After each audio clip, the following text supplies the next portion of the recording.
Bougainvillea জোপা আগৰ পৰাই প্ৰিয় আছিল। মই কিন্তু ইয়াৰ নাম কাগজ ফুল বুলিহে জানিছিলোঁ। আশ্চৰ্যদায়ী গানটো গোৱাৰ পাছতহে গম পাইছোঁ ইয়াৰ নাম বোলে বগেনভেলিয়া।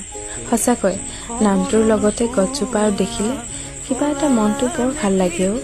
পিছে আপোনালোকে জানেনে নাজানে বগেনভেলিয়া জোপা কেনেকৈ ৰুব লাগে?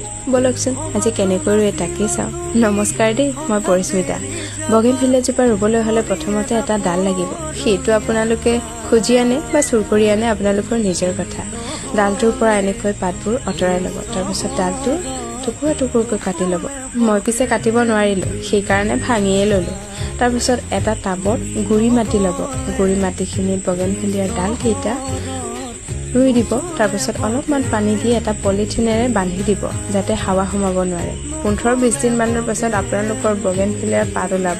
তাৰপিছত